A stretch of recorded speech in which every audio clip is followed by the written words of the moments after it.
"We need a mother," the cowboy's daughter said, and they reached for the Apache woman in chains. Before we dive into the story, don't forget to like the video and tell us in the comments where you're watching from.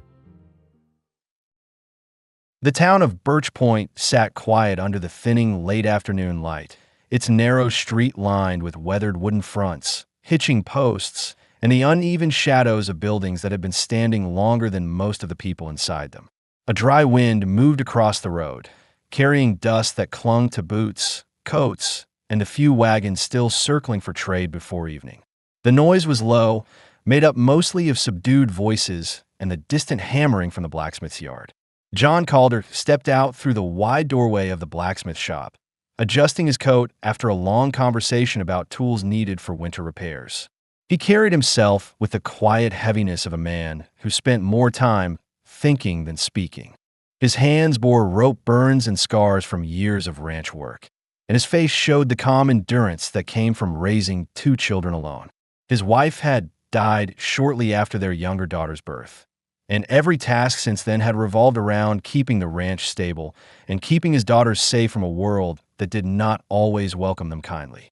John set his hat lower on his brow and scanned the road, making sure the girls were where he had left them.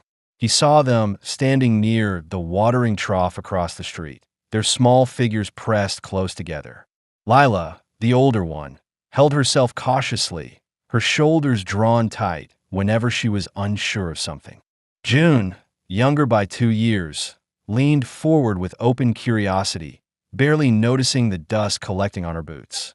John crossed the street with steady strides, wondering what had captured their attention. Then he saw her. A trader's wagon was parked a few yards away, its back wheel braced by a loose stone. A woman stood chained to that wheel, her wrists locked in iron cuffs polished by rough use.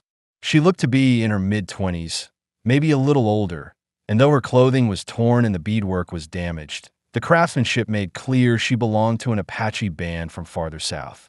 Her long black hair hung in tangled strands down her back. Dirt streaked her arms and face, but her posture remained upright, controlled, and guarded. She showed no visible injury apart from the raw skin around her wrists. John studied her for a long moment. Her breathing was uneven, not from panic, but from exhaustion. Her attention shifted slowly across the street until it settled on his daughters. She did not speak to them, nor did she turn away. She simply watched them with steady awareness, trying to understand what they wanted. John felt a flicker of tension rise in him. He had seen people treated poorly before, but seeing a woman bound in a town he brought his children to was something else entirely. He glanced at the trader leaning against the wagon sideboard. The man smelled strongly of cheap whiskey and wore a patched coat, stained from weeks on the road. He swayed slightly, greeting anyone who came near with a careless grin. The girls stepped closer. June tugged at John's sleeve without taking her eyes off the woman. "Pa," she whispered. "She looks hurt." Lila swallowed hard, her hands tightening together. "She's alone," she added quietly. John felt the weight of their words settle in his chest. His daughters rarely spoke openly about their wants. They had learned early that their father did what he could, and that he carried more responsibility than one person should. Hearing concern in their voices, real, immediate, told him exactly how deeply the sight had affected them. The trader noticed John approaching and straightened himself with clumsy enthusiasm. "Got a good deal today," he said, slurring slightly. "Pick her up near Dry Hollow. Tough one. Quiet too. Doesn't fight. Make you a fair price." John ignored the tone. He stepped closer to the woman, keeping his movements slow so she could see every intention. She didn't flinch when he checked the cuffs. The metal was tight against her skin, biting into bruises that had clearly formed over days, not hours. She watched his hands carefully, trying to understand what kind of man he was. John sensed no fear from her, only tension and a readiness to act if needed. He asked the trader in a low voice, "Why is she chained?" The man shrugged. "Easier to transport her. Folks pay more when they see they don't run." John felt a cold anger settle in his stomach, but he kept it hidden behind a controlled expression. He wasn't a man who solved problems with raised voices. He took out his money pouch and counted out the bills slowly, choosing not to negotiate. The trader blinked, surprised by the lack of resistance. But greed overtook confusion, and he accepted the money. Once the payment was done, John knelt to unlock the cuffs.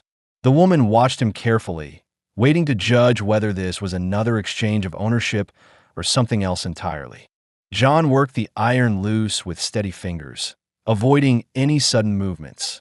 When the cuffs fell away, the woman exhaled sharply. Not relief, exactly, but the release of pressure she had been holding for too long. She flexed her fingers, testing her freedom, then raised her eyes to John. For the first time, he saw a mixture of caution and curiosity in her expression.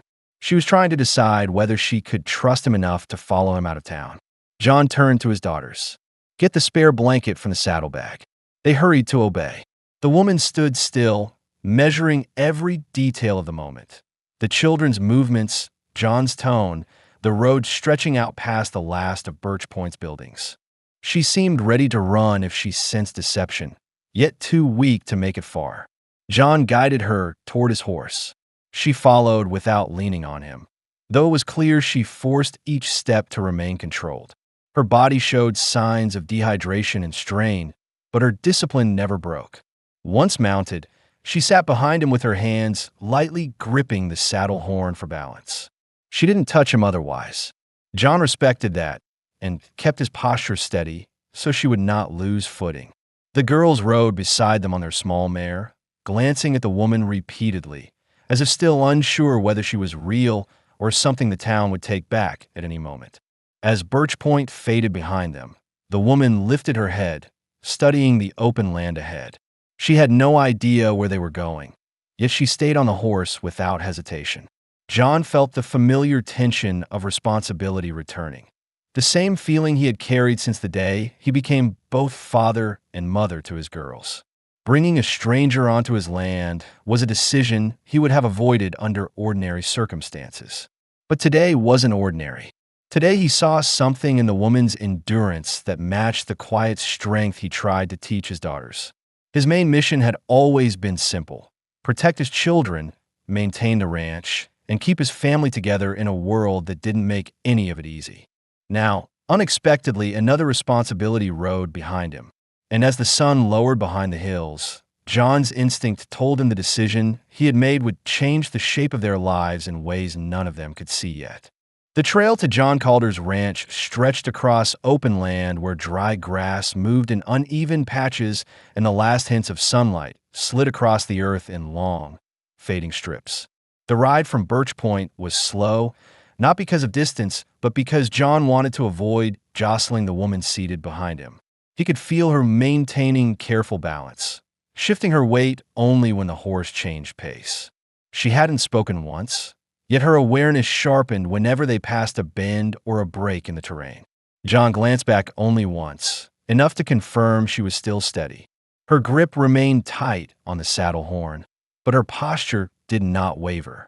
She observed everything: the fences in the distance, the sloping ground, the small rise where the house stood waiting in the dimming light. Lila and June rode ahead of them now, eager to arrive before night settled fully. Their small mare trotted lightly, hooves breaking the quiet rhythm of the open land. The girls kept glancing over their shoulders, checking whether the woman followed willingly. John noticed their expressions brighten whenever she looked in their direction, even if she gave no visible reaction. By the time they reached the fence yard, the sun had dropped behind a ridge. The ranch stood calm, shaped by years of careful maintenance. A modest house with a deep porch faced the barn and corral. The lantern John left by the window each morning glowed faintly, guiding them the last few yards. John dismounted first, handing the reins to Lila. "Walk her to the post," he said. Lila nodded and led the mare away, while June hurried to open the gate. The woman remained still on the saddle, studying the layout of the property. Her breathing had grown more controlled since leaving town, but the stiffness in her shoulders revealed she was bracing herself for whatever came next. John approached slowly. "Take your time," he said, voice steady. She placed her hands on the saddle horn and lowered herself with careful precision. Landing on the ground with a slight wobble, she corrected quickly. John didn't reach for her arm. He wanted her to move without feeling crowded. She steadied herself, then stepped back to give space to the horse. June watched her with wide, unblinking eyes. "She's strong," she whispered to Lila. John heard it, though the woman showed no reaction. Her jaw tightened briefly, as if unsure whether to respond to the child's comment. Instead, she looked toward the house, trying to determine whether entering it would trap her or shelter her. John lifted the saddlebag. "Inside is warmer," he said quietly. She didn't move at first. She scanned the yard, the barn doors slightly ajar, the empty corral, the wood pile stacked unevenly against the side of the house. She was assessing escape routes, potential dangers, and the distance between herself and unfamiliar walls. Only after she calculated everything did she take a step toward the porch. The girls led the way with unspoken excitement, pushing the door open and rushing inside. When John gestured for her to enter, the woman stopped at the threshold. Her hand rested lightly on the doorframe. She was checking its sturdiness, testing whether she could pull it shut from the inside if she needed to. John respected the pause. His home had always been a place of safety for his daughters, but he understood it might look like a trap to someone who had spent months being moved like cargo. After several seconds, she stepped through the doorway. Inside, the house carried the warm scent of wood smoke and stew that had simmered earlier. The table stood near the window, set with bowls the girls had prepared before leaving for town. A coat rack held John's hat and an older jacket he kept for cold mornings. A kettle rested on the stove, still warm enough to steam lightly. The woman's eyes moved from one corner to another, taking in the details: stacked blankets, a shelf of tools, a small rocking chair that had belonged to John's late wife, the lamp resting beside a half-finished whittling project. Nothing about the space suggested danger, yet she remained tense, her muscles prepared for sudden movement. John set the saddlebag down on the table. "You can sit," he said. She did not approach the chair. Instead, she stood near the wall closest to the door, leaving herself room to move if needed. Her expression held no hostility, only uncertainty and fatigue. The girls climbed onto the bench and whispered to each other, unable to hide their excitement now that the woman was inside their home. Lila folded her hands in her lap, trying to appear composed. June leaned forward, resting her elbows on the table, waiting for the woman to acknowledge her presence. John filled a tin cup with warm water and placed it on the table's edge. He didn't hand it directly to the woman. He left it close enough for her to reach, but far enough that she didn't feel pressured. She hesitated before stepping forward and taking it. She drank slowly, as if her throat had forgotten the feel of warm liquid. "Do you need more?" John asked. She shook her head. She spoke no words, yet her eyes flickered with something he recognized immediately. Exhaustion mixed with suspicion, shaped by experiences she hadn't chosen. It wasn't fear. It was the controlled alertness of someone who had survived long enough to trust nothing at first glance. John motioned toward the hallway. "There's a small room at the back. It has a bed. You can use it." She turned her head slightly, evaluating whether the hallway would trap her. After a brief pause, she nodded once and followed him, keeping several steps of distance. He opened the door to a plain room, a narrow bed, a folded blanket, a small window facing the barn. She stepped inside but remained near the doorway, testing whether the floorboards creaked, whether any route existed besides the one she had entered through. John placed a lantern on the dresser. "You can leave the door open if you want," he said. "No one will bother you." She looked at him directly then, for the first time since they left town. Her dark eyes were steady, neither grateful nor dismissive. She was simply acknowledging that he had given her a choice. She left the door slightly open. John returned to the main room where the girls waited. June leaned into him, whispering, "Is she staying tonight?" "Just tonight," John said, though he wasn't certain if that was true. "She needs rest." Lila nodded thoughtfully, watching the hallway with a seriousness rare for her age. "She didn't look scared," she said. "Just tired." John agreed silently. He had seen fear often enough to recognize when it wasn't present. As he prepared the fire for the night, he heard the faint rustle of the woman settling onto the bed. No weight shifted in panic. No hurried breaths followed. She lay down carefully, as though unsure how long she would be allowed to remain still. The house grew quiet except for the crackling wood and the small sounds of the girls getting ready for sleep. John moved slowly through his nightly routine, conscious of a new presence down the hall. The decision he had made in Birch Point now rested within his walls, altering the rhythm of the home he had spent years keeping under control. He stood by the window for a long while, looking out across the darkness toward the distant lights of town. He wondered whether bringing her here had been impulsive or necessary. He thought about the girls' faces when they saw her in chains, about the way she held herself even when exhausted, and about the uneasy silence that now filled the house. His mission had always been survival, his daughters and the land that tied his family together. But tonight he felt that mission expanding, shifting, becoming something he hadn't expected. In the back room, the woman lay awake, listening to the unfamiliar sounds of the house. She didn't know what tomorrow would bring. She didn't know if she could trust the man who had freed her. But for the first time in months, she rested without iron on her wrists. And that was enough for her to close her eyes. A pale strip of early light pushed through the small gaps between the shutters, settling across the wooden floorboards outside the woman's room. The ranch was always quiet before dawn, but today the silence felt heavier, shaped by the presence of someone still adjusting to unfamiliar walls. John Calder rose from his bed before the sun cleared the ridge, slipping into his boots with movements practiced from years of routine.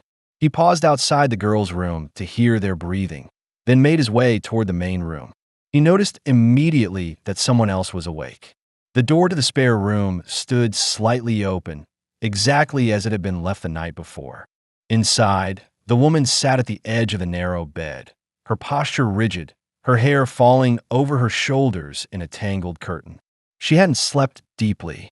Her expression held traces of vigilance, the kind carried by someone who had spent too long in places where closing one's eyes without caution was dangerous. She stood when John appeared in the hallway. She didn't approach, but she didn't retreat either. Her attention shifted to the window behind him, confirming the time of day, then returned to him with a look that seemed to ask what he expected next. "You can come into the kitchen," John said quietly. "The stove's warm." She followed at a slow pace, her bare steps landing lightly on the floor, as if testing each board before committing her weight. The fire in the stove still smoldered from the previous night, sending thin waves of heat into the room. John added small pieces of wood, careful not to make sudden noise. The woman observed everything. How he moved, where he set his hands, which utensils he reached for first. Her expression didn't soften, but the sharpness held less edge than the night before. John set a pot of water on the stove. "I'll make coffee. Girls will wake soon." She nodded once, acknowledging his words, but offering nothing in return. The sound of footsteps soon echoed from the hallway. June entered first, rubbing her eyes and yawning loudly, unaware of how much sound filled the room. She blinked when she saw the woman standing near the table. "You're up early," June said, voice small but sincere. The woman didn't answer, but she gave a slight tilt of her head, an acknowledgement that June immediately accepted as permission to move closer. Lila followed, walking more carefully. She stopped beside her sister and studied the woman with a thoughtful expression. "You can sit if you want," she said softly, motioning toward a chair. The woman hesitated, then pulled the chair out and lowered herself into it, keeping her hands clasped lightly in her lap. It was the first time she had taken a seat without being prompted. John prepared simple breakfast, biscuits left from yesterday, and a small portion of preserved fruit. When he placed a plate in front of the woman, she waited a heartbeat before reaching for it, as though unsure whether she was allowed to take food freely. Once she began eating, her movement stayed slow, almost deliberate, but she didn't hide her hunger. The girls watched her with the same fascination as the day before, but now their expressions carried comfort rather than tension. June leaned forward. "Do you like it here?" she asked innocently. John opened his mouth to tell her not to pressure their guest, but the woman answered first with a quiet, firm nod. June beamed. After breakfast, John stood and reached for his coat. "I have chores outside." You're welcome to come or stay in here. Whatever you prefer. For a few seconds, she remained motionless, weighing her choice. Then she rose silently and followed him through the doorway, stopping only to take in the layout of the yard under daylight. The corral fence cast long, straight shadows across the ground, and the barn doors stood slightly open, letting out the faint smell of hay. John walked toward the barn with tools in hand. She kept a measured distance behind him. Her posture changed once they stepped inside. The horses shifted, and she reacted instantly, eyes narrowing as she studied them. She didn't move closer. Instead, she stood still and read their behavior like someone familiar with animals, but unsure how they would respond to her scent or presence. John noticed her assessing the mare in the first stall. "She's gentle," he said, nodding toward the horse. "Won't spook." The woman took a small step forward, extended her hand slowly, and waited until the mare leaned her head toward her. Only then did she lay her fingers gently along the horse's cheek. Her entire expression changed. Not relaxed, but more grounded, as if this was something she understood far better than the house she had slept in. "You've worked with horses before," John observed. She didn't speak, but her hand lingering on the mare's coat answered well enough. John returned to fixing the tack while she explored the barn with careful restraint. She inspected a bucket, glanced at the harnesses, and checked the floorboards for weak spots. She was learning the space as if preparing for trouble, not comfort. When John brushed out the second horse, he held out the spare brush. She accepted it without a word and began working on the mare from the opposite side of the stall. Her strokes were even, controlled, and respectful of the horse's reactions. John realized she was trying to contribute without overstepping, an instinct born from long months of captivity. The girls arrived ashore while later running across the yard with excitement. June leaned her arms over the stall door. "She's brushing Pearl," she announced proudly, as though she had discovered something important. Lila stayed farther back, watching quietly. She seemed to understand the woman's caution more naturally than her younger sister. John continued his work without interrupting. The woman moved with a steady rhythm beside him, gradually settling into the barn's atmosphere. She didn't smile, but her body had stopped bracing with every new sound. By late morning, the chores were done, and the horses stood calm and groomed. John walked back toward the house with the girls trailing behind. When he turned to check whether the woman followed, he found her standing in the barn doorway, looking out across the land. Her eyes traced the hills, the fence line, the open stretch leading to the creek. She wasn't planning escape. She was studying the place that might become temporary shelter or was something else entirely. Her expression held no fear, only deep, private calculation. John waited without calling to her. After a slow breath, she stepped out into the yard and walked toward the house on her own. It was the first decision she made freely since she had arrived. The afternoon carried a steady chill as the sun crept behind a bank of thin clouds, dimming the ranch yard in a muted gray light. The wind had picked up since morning, brushing loose straw across the ground and tapping the porch boards with uneven rhythm. John returned from the far pasture carrying 2 coils of rope, his shoulders tight from hours of fencing work. He paused near the barn when he saw movement by the woodpile. The woman knelt beside a stack of unsplit logs, sorting them into neat rows, thicker pieces on one side, dry kindling on the other. She moved methodically, examining each log before placing it where it belonged. Her steps, her grip, even the angle of her posture told John she wasn't just trying to help. She was trying to understand the household's rhythm. Her face stayed neutral, but her eyes focused with quiet intention. He approached slowly. "You don't have to do that," he said, setting the rope down.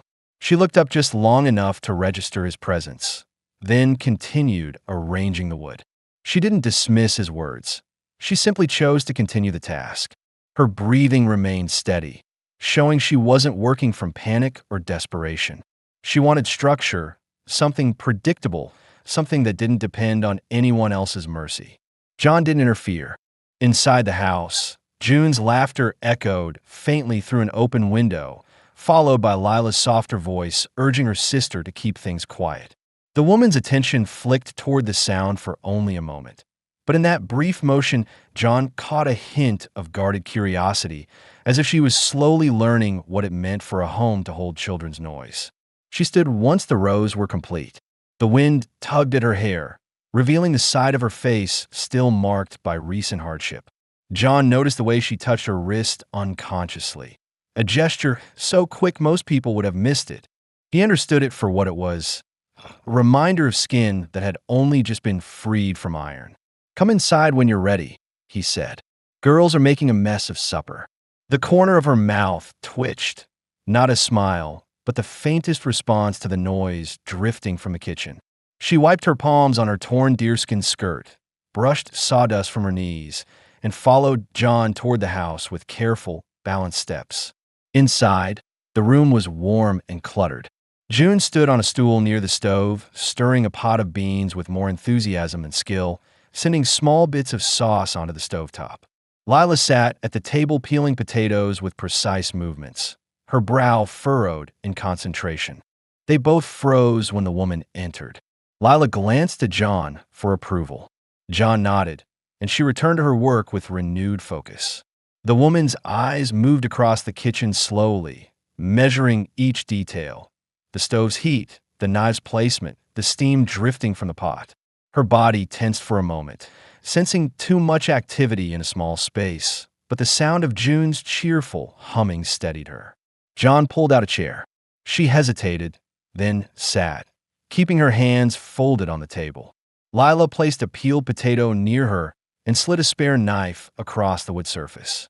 "If you want, you can help," Lila said. The woman lifted the knife, feeling its weight. She began peeling with calm, practiced movements, handling the task with a precision that surprised Lila. The girl watched for a moment, impressed by how quickly the peels fell in one continuous strip. While they worked, John prepared coffee. He set a tin cup in front of the woman without looking for her reaction. She sipped it cautiously and used the taste, but appreciating the warmth. Her shoulders lowered a fraction after the second swallow, as if the heat from the drink reached something deeper than just her hands. June moved from the stove and set spoons on the table with clumsy excitement. "Pa, can she sit next to me tonight?" she asked loudly. John didn't answer immediately. He glanced at the woman first. Her expression held no objection. She simply continued peeling potatoes with the same even rhythm. John nodded. "If she wants to." At supper, the room changed in subtle ways. The woman sat between the girls, not at the far end of the table. She ate slowly, every movement careful but not tense.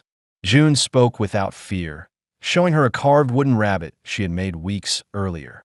The woman turned the small figure in her hand, examining the details with quiet interest before placing it back gently. Lila asked whether she wanted more food. The woman inclined her head in acceptance, but didn't reach until the plate was set closer. John watched all of it without intruding. He saw how the woman reacted to every gesture, not with gratitude or panic, but with calculation, as if cataloging what was expected here and what wasn't. Her guarded nature didn't fade, but it softened around the girls, who treated her presence as something important, not frightening. After the meal, John went outside to close the barn for the night. When he returned, the woman was washing dishes alongside Lila.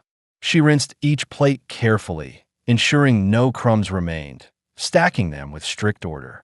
June sat by the fire brushing her doll's hair, glancing up every few moments to check whether the woman was still nearby. Every detail in the scene was new to the house. An extra pair of hands at the sink, another chair pulled close to the fire, the absence of tension that normally came after long silence. John leaned against the doorframe and watched them.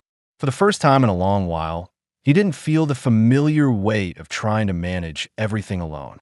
When the woman finished drying the last plate, she placed it on the shelf and stood quietly by the wall, waiting to see what was expected next. John motioned toward the hallway. "You can rest if you want. Girls will be up a while." She nodded and walked toward her room with calm, deliberate steps. She didn't close the door completely, only enough to make the room feel like hers for the night. John returned to the main room, where the girls whispered excitedly by the fire, hiding their smiles behind their hands. They didn't speak of needing a mother this time. They didn't have to. The house had already begun shifting around the new presence, fitting itself to her cautious movements, her silent contributions, her steady hands. And John felt that shift more clearly than he wanted to admit. Late morning sunlight pressed across the ranch yard in a pale, even layer, bright enough to cut the chill, but not strong enough to warm the wind sweeping down from the ridge. John had been working since dawn, repairing a loose hinge on the barn's far door. The steady tap of his hammer echoed quietly across the land, disappearing into the open fields beyond the fence line. Inside the barn, the woman brushed down the gelding with slow, even strokes, her focus entirely on the horse's flank.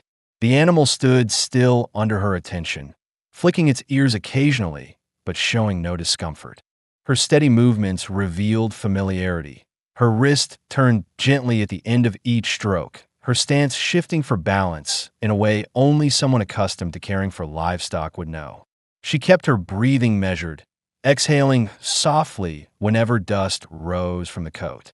The girls worked nearby, sweeping the stall with determined energy. June hummed a short tune as she worked, her broom scattering straw in crooked lines. Lila kept correcting her sister's pattern, growing more frustrated each time June undid her progress. Their quiet disagreement filled the space with a kind of normal noise the barn rarely held. John stepped back from the hinge, rolled his shoulders, and glanced across the open field. A faint tremor in the distance caught his attention. Not sound at first, but movement. Two riders approached from the ridge, their silhouettes small but unmistakable. They didn't follow the road. They cut straight across the grass, as though they had a purpose that didn't involve politeness or patience. John's jaw tightened. Visitors who ignored the road rarely brought good news. He straightened slowly, wiping his hands on his coat before taking a few steps toward the yard. The woman noticed a shift in his posture. She set the brush aside immediately and moved closer to the barn door, staying partly behind the frame while keeping her eyes on the riders. Her expression sharpened. Not panic, but controlled readiness, the kind that came from a life where danger often arrived without warning. The girls didn't notice right away. June continued sweeping until Lila grabbed her arm and pointed toward the open land. Both children froze, instinctively drawing nearer to the woman. John lifted one hand, signaling them to stay put. The two riders closed the distance quickly. Dust clung to their coats and hats, and their horses moved in a brisk trot that suggested impatience rather than urgency. When they reached the gate, one of the men reined in sharply, scanning the property with a narrowing gaze. John recognized them. Farmers from the north side of Birch Point, men who drank too much at the saloon and involved themselves in business that never concerned them. Neither had a reputation for kindness.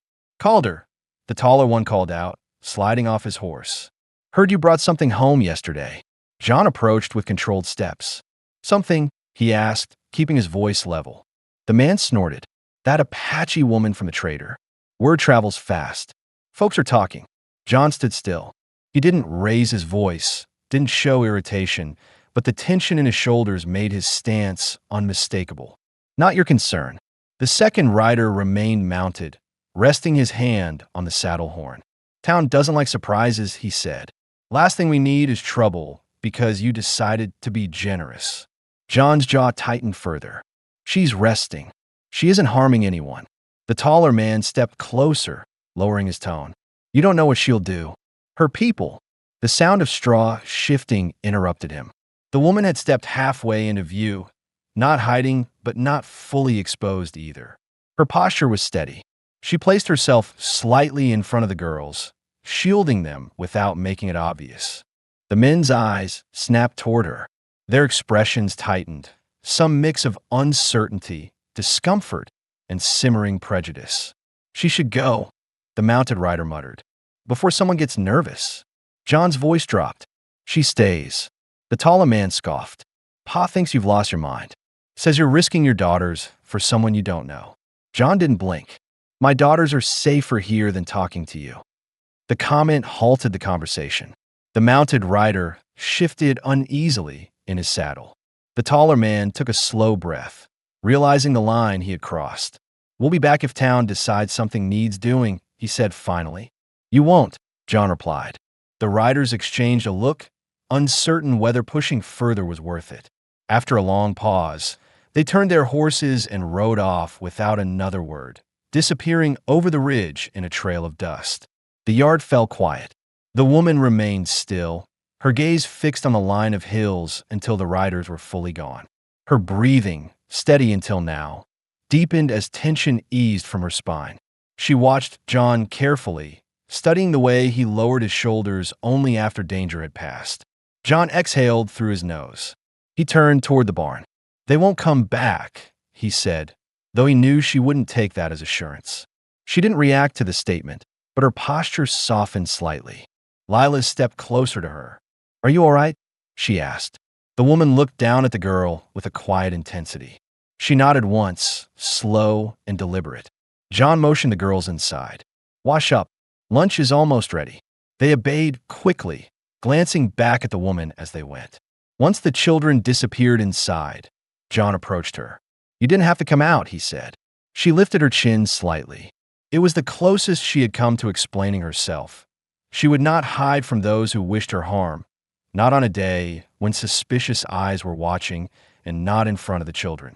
John understood the meaning behind the gesture. He also understood something else. Her presence changed the ranch.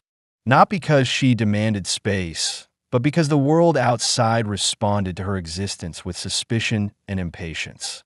He would now have to face that reaction every time he went into town, every time a rider passed the fence line, every time someone decided to interfere. But as he watched her return to the gelding and resume brushing the coat with calm, deliberate strokes, he realized the decision he made in Birch Point had not been impulsive at all. It had been necessary. The barn settled back into its afternoon rhythm, but the air carried a new undercurrent, one of quiet determination, shared between two people who said nothing yet understood the same truth. Their lives had already begun to shift in ways that could not be undone. The first signs of night settled early, bringing a steady drop in temperature that crept across the ranch yard long before the sun had fully disappeared. A sharp wind rolled down from the high ridge, bending the tops of the sparse grass and threading through the gaps in the fence rails. The house windows rattled softly as gusts pushed against the wooden walls, warning of a long, restless evening. John finished tying down the last section of tarp covering a stack of feed sacks. He paused to inspect the sky. The clouds hung low, heavy enough to promise colder weather by dawn. He rubbed his hands together, feeling the dryness in the air, then headed for the porch. His boots struck the steps in slow, measured thuds. Inside the house, the fire glowed low in the stove, casting a warm, steady light across the room. The smell of leftover beans lingered faintly, mixing with the scent of burning wood. Lila and June sat cross-legged on the rug, arranging a small pile of carved wooden animals into rows. Their whispered conversation faded when John stepped inside. The woman sat near the far corner, knees drawn close, her back resting lightly against the wall. She had pulled the blanket from her room around her shoulders. The fabric didn't hide how alert she remained. Her posture revealed a constant readiness, as if a single unexpected sound might call her to her feet. She watched the girls quietly, her expression thoughtful rather than tense. John removed his coat and hung it on the rack. The woman's eyes flicked toward the door behind him, a reflex she had not yet shed. He spoke softly, not wanting to startle her. Wind's rising. Might get rough tonight. She gave a single nod, the blanket shifting as she adjusted her grip. The edges of her hair moved slightly each time a draft passed through the room. The girls shuffled their carvings aside and crawled toward the stove. June tugged open the iron door, letting more light spill out. It's colder than yesterday, she said, stretching her hands closer to the heat. Lila nodded. Can we sit by the fire for a while? John nodded, stoking the flames with careful strokes. The fire crackled louder, announcing a new wave of warmth drifting into the room. The woman shifted her seat a few inches closer, staying near the wall but allowing the heat to reach her. Silence settled again, comfortable for the girls, uncertain for her. John sat opposite her, legs stretched toward the stove. He avoided staring directly. knowing she preferred not to feel scrutinized. Still, he observed quietly the way her fingers tightened around the blanket when the wind rattled the shutters, the slight tremor in her breathing when the house groaned under a strong gust, the effort she made to remain composed in a space she still didn't trust fully. A sudden clang echoed from outside, a loose gate striking its post. June flinched, dropping her wooden rabbit. The woman rose instantly, placing one hand on the table for balance. Her reaction was fast, almost instinctive, revealing how deeply vigilance had carved itself into her reflexes. John stood as well. "Just the wind," he said calmly. "The south gate needs fixing." Her shoulders lowered gradually, but she didn't sit again until the next gust proved uneventful. She took her seat slowly, this time closer to the stove than before. Lila reached for another log. "Can I add it?" "Go ahead," John said. When the flames rose, the woman's face became clearer, and John saw exhaustion etched into the corners of her eyes. Exhaustion not from labor, but from staying alert for months without anyone she trusted nearby. He wondered how long she had been moving before the trader caught her, and how she had survived without collapsing under the strain. The girls returned to their blanket pile of carvings. June looked toward the woman. "Do you want one?" she asked. The woman hesitated. Her gaze drifted to John, as if checking whether accepting the offer would violate some unspoken boundary. His expression remained neutral. She reached out slowly and touched the little wooden horse June had set beside her. She didn't take it immediately. She studied it first, the carved mane, the uneven legs, the way one ear tilted slightly. Then she closed her hand around it. June grinned and returned to sorting the others. Lila didn't comment, but she watched the woman with a subtle softness that hadn't been there a few days earlier. John settled into his chair, folding his hands loosely. "You can stay by the fire as long as you want," he said quietly. "Storms make the house noisy." She didn't answer, but her posture loosened another fraction. Her breathing slowed. The lines of tension in her arms eased. She allowed the blanket to slip lower on her shoulders, letting the heat warm her properly. A few minutes later, she glanced toward the window. The wind battered the house again. She didn't flinch this time. John knew what he saw: a woman adjusting, not surrendering. A woman learning the difference between danger and noise. A woman testing whether a roof could protect her after too many nights exposed to cold, hunger, and other people's cruelty. As the fire settled into a steady rhythm, the girls curled together on the rug, eyelids drooping. June whispered something to Lila and pointed subtly toward the woman. Whatever she said made her sister nod and smile faintly. The woman noticed, but didn't question it. When John finally rose to carry the sleeping girls to their bed, the woman stood as well, unsure whether she should follow or remain. John looked at her gently. "Stay here. Fire's warm. I'll be back." She hesitated only a moment before sitting again. By the time John returned, the room felt different, not louder or brighter, but more inhabited. She sat quietly, legs folded beneath her, holding the little wooden horse in her lap, as though deciding what it meant to her. Her expression had lost its defensive sharpness. Something calmer had taken its place, not trust, but consideration. The wind continued pressing against the house. For the first time since she arrived, she didn't look toward the door every time it creaked. A thin crust of frost coated the ground when John stepped outside at first light. It was earlier than any frost should have appeared, the season not yet deep enough for winter's full bite. He crouched near the trough, scraping away the ice with the back of his glove. The air felt sharp in his lungs, and his breath showed in small, faint clouds. He knew instantly that whatever weather pattern was shifting upstream wasn't done tightening its grip. Inside the barn, the horses stamped their hooves, restless from the sudden cold. John moved quickly to check the stalls, laying extra hay and tightening blankets. As he worked, he kept glancing toward the house, aware that the freezing air might unsettle the woman more than she would show. By the time he returned to the porch, the door cracked open. The woman stepped out slowly, wrapped in the blanket from her room. She exhaled steadily into the morning air, watching the frost glow beneath the pale sun. The cold didn't scare her. but made her alert in a different way. Her gaze traveled across the land, as if determining how fast the weather could turn dangerous. John stood at the bottom of the steps, brushing dirt from his sleeves. "Cold came quick," he said quietly. She looked down at him and nodded once. Her attention drifted toward the barn, taking in the horses' movements and the thin plume of steam rising from their nostrils. John could see she was assessing whether the animals needed additional care or if the cold was manageable. The girls appeared behind her moments later, both bundled in mismatched scarves and jackets that had seen too many seasons.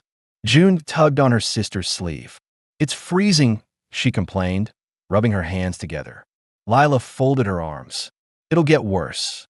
The woman shifted the blanket around her shoulders and stepped onto the porch. She didn't speak, but she gestured toward the barn, indicating they should move before the weather turned harsher. John recognized the intention immediately. She wanted to help secure the animals before the frost deepened. The four of them walked together across the yard. Their breath trailed in front of them in uneven puffs. The frost crunched softly beneath their boots, leaving marks that lingered longer than normal. Inside the barn, the smell of hay and warm animal breath softened the bite of the cold. The woman moved ahead, checking the latch on each stall and the horses' blankets, her hand steady even as her fingers reddened from the air. She paused at the gelding, placing her palm against his neck to feel his temperature. Satisfied, she stepped aside to allow June to offer him a handful of grain. John climbed the ladder to the loft to retrieve extra bedding. When he looked down, he saw the woman guiding Lila in folding a new blanket. She didn't use words. She simply showed her how to pinch the corners and roll the layers so the weight distributed evenly. Lila followed each motion carefully. For the first time, they worked together without hesitation. By mid-morning, the barn felt secure, but the cold refused to ease. Frost clung to the fence rails like thin, crystalline dust, and the sky took on a muted gray tone that made the land look subdued and distant. John returned to the house with the girls sprinting ahead. When he held the door open, the woman stepped inside last, as though waiting to ensure no one needed help before she crossed the threshold. Her blanket slipped slightly, revealing the worn stitching at the edge of her clothing. She adjusted it quickly, not out of vanity, but habit. She protected what little she had left.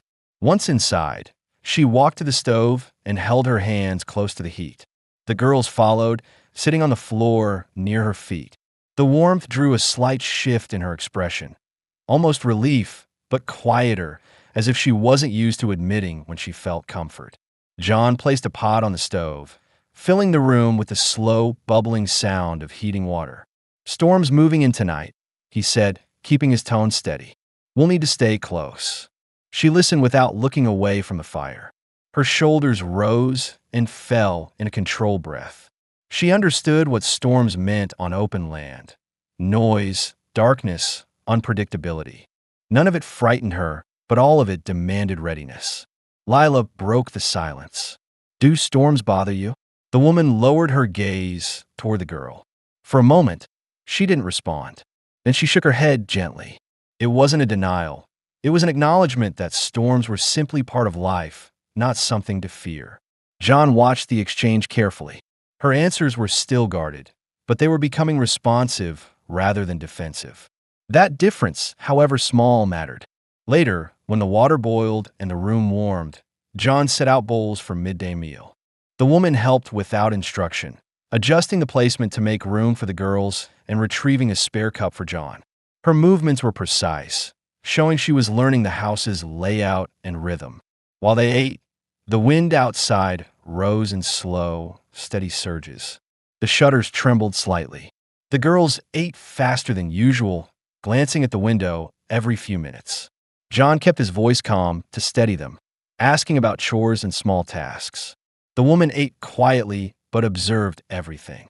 Her attention seemed to settle on the sounds approaching from outside, the way the wind scraped against the siding, the soft rumble of clouds moving overhead. It wasn't fear. It was assessment. She had lived through nights when storms meant danger from people, not weather. After the meal, she stood and moved to the window. Her fingers hovered above the glass, sensing the vibration of the wind. She turned to John and gestured toward the yard, indicating the possibility of loose items around the porch. He grabbed his coat. "I'll check." She stepped forward before he could leave, shaking her head slightly. She wanted to help. John hesitated but then nodded. "All right, but stay close." They walked outside together, the cold more biting now that the sun had weakened. She moved with controlled strides, scanning the porch for anything that could break loose. They secured tools, tightened rope bundles, and pushed a wooden crate against the side of the house to prevent rattling. The wind cut across the yard in sharp bursts, pushing against their clothes and stinging their skin. When they finished, John stood with his hands on his hips, exhaling a long, steady breath. She observed the horizon, reading the signs in the shifting clouds. "Thank you," he said quietly. She didn't look at him, but her shoulders eased in a way he hadn't seen before. They returned inside, just as the first flakes began to drift down. Thin, scattered, harmless for the moment, but signaling a night that would demand closeness, warmth, and trust. As the doors shut behind them, the ranch took on a different feel. The cold was no longer just weather. It was something that pushed them together, something that narrowed the world to the small, warm space inside the house. And for the first time since she arrived, the woman didn't linger near an exit. She sat near the fire instead, allowing the warmth, not fear, to guide her actions. Snow continued to fall through the night and well into the morning, covering the ranch yard in a thin white sheet that muffled sound and slowed movement. The air held a faint stillness, the kind that came after a long storm when everything settled, but nothing yet warmed. John stepped outside with a shovel, clearing narrow paths between the porch, barn, and trough. His breath rose in steady puffs, and the cold clung to his mustache and beard. The woman watched from the doorway for a moment before stepping out, her blanket replaced by John's spare coat. It was too big on her, hanging past her elbows, but she didn't seem bothered by the size, only by the cold biting at her cheeks. She crossed the yard with small, steady steps, careful not to slip on the hard-packed snow beneath the top layer. John paused when she approached. "Ground's slick," he said. She crouched beside the trough to test the ice for herself, pressing her palm lightly against it. She didn't speak, but the tension in her jaw told John she knew how quickly freezing water could threaten animals. Without waiting for instruction, she retrieved a wooden mallet from the barn wall and chipped a clean opening so the horses could drink. John watched her work with quiet respect.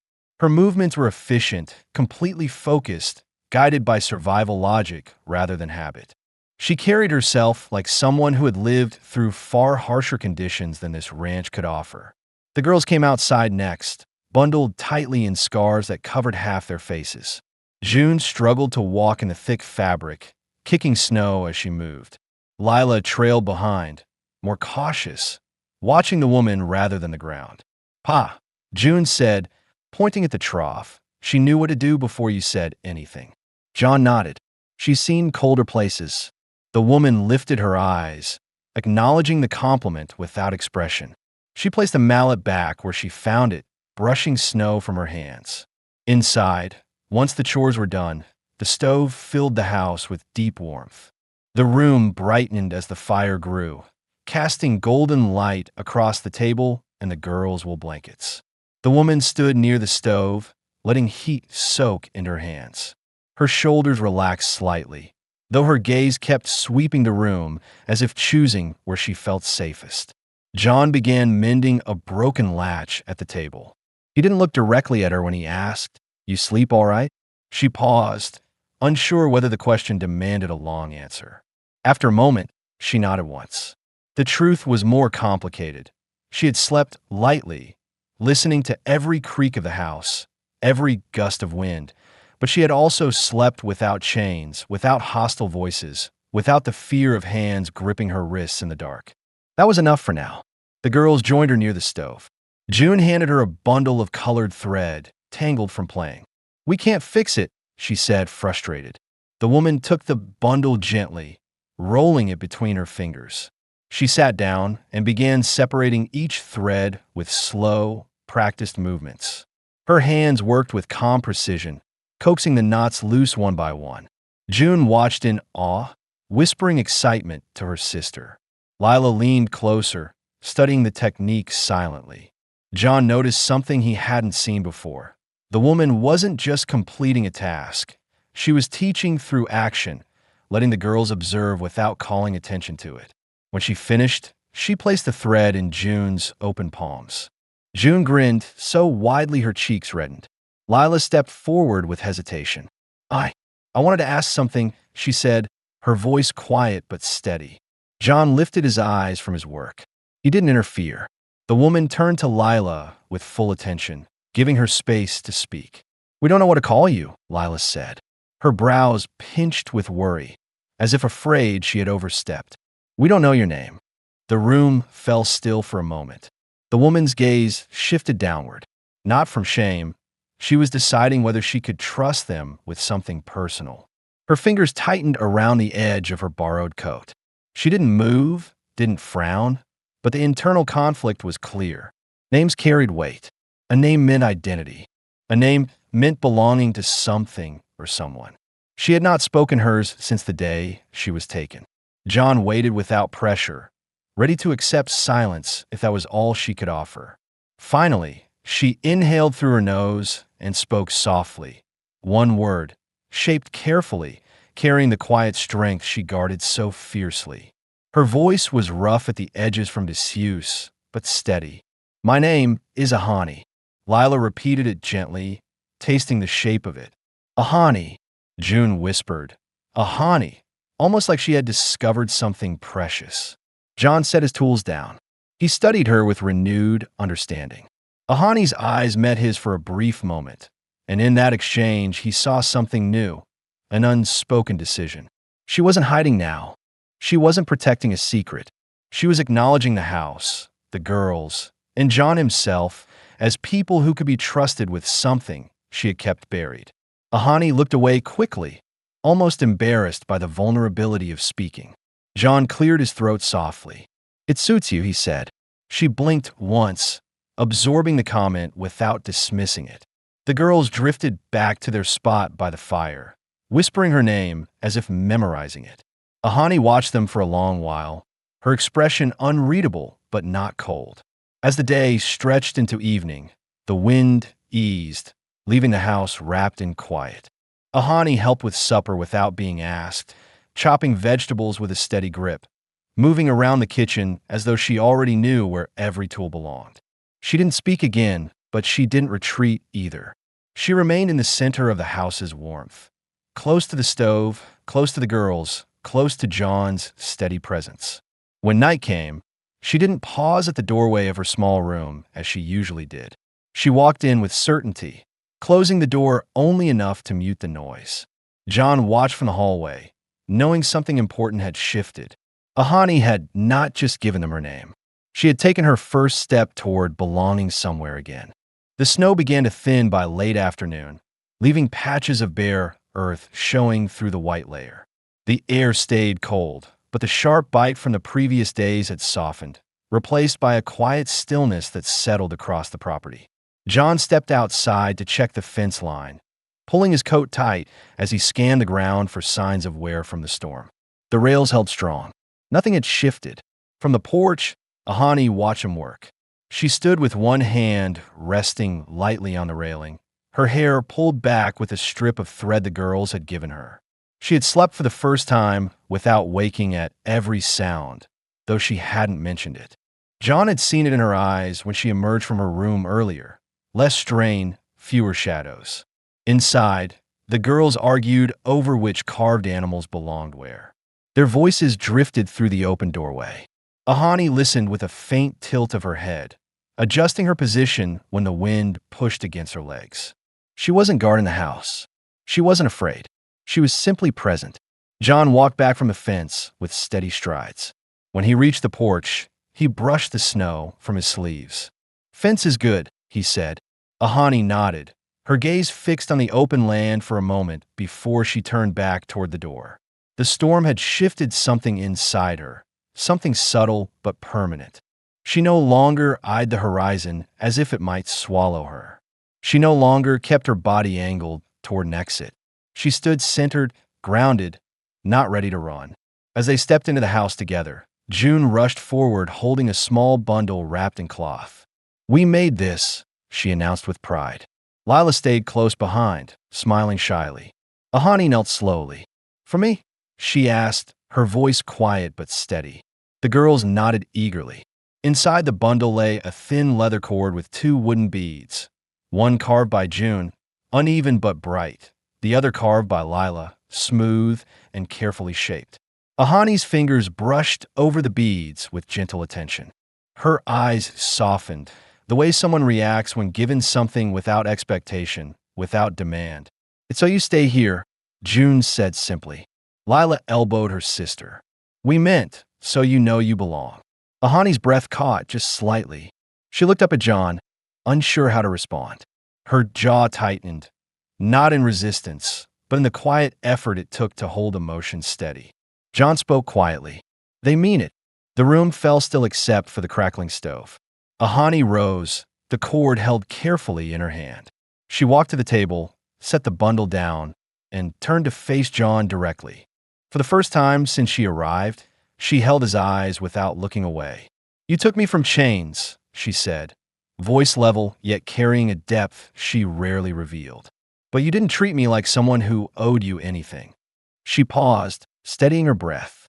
"Your girls, they made me remember how to live around people again." John felt tension in his chest. Not discomfort, but the weight of something long overdue. Ahani continued, her tone firm and clear. "I want to remain here, if you wish the same." The girls froze in anticipation. John didn't hesitate. "I want you to stay," he said. "Not because of what happened in town. Not because the girls asked. Because you've made this house feel alive again." Ahani lowered her gaze briefly, absorbing his words with seriousness. When she lifted her head, a calm strength settled across her features. "I will stay," she said. June burst forward and hugged her around the waist before anyone could stop her.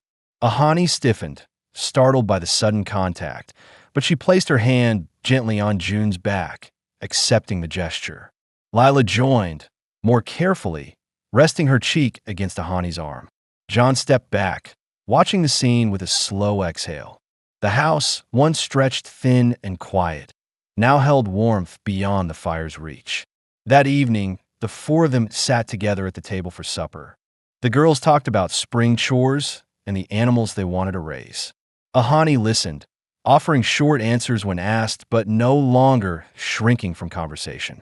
John observed her as she moved through the kitchen, how she placed dishes without hesitation, how she adjusted the lamp's wick, how she took her place at the table as though she had done it for years. After the meal, Ahani reached for the leather cord with the wooden beads. She tied it around her wrist, pulling the knot tight enough to hold, but loose enough not to restrict. She glanced at John with a quiet certainty. He understood. It wasn't just a trinket from girls. It was her choice made visible. Her acceptance of a place that had once been foreign, her decision to begin again in a home where nothing was demanded of her but presence. Night settled slowly, bringing a calm, steady darkness that no longer felt threatening. The wind faded. The house grew quiet, but not empty. The girls fell asleep curled together under thick blankets. John checked the windows, then paused near Ahani's doorway. She stood inside her room, arranging the few belongings she had into a small pile. When she noticed him, she turned. "Good night," she said, her tone soft but confident. John nodded. "Good night, Ahani." She closed her door gently, not to shut them out, but because the room was hers now. And the ranch, once shadowed by silence and loss, held a new shape, a family built not through blood, but through decisions made in quiet moments. Ahani stayed. John stayed. The girl stayed. What began in chains ended in peace, in belonging, and in the steady warmth of a home finally complete. The end.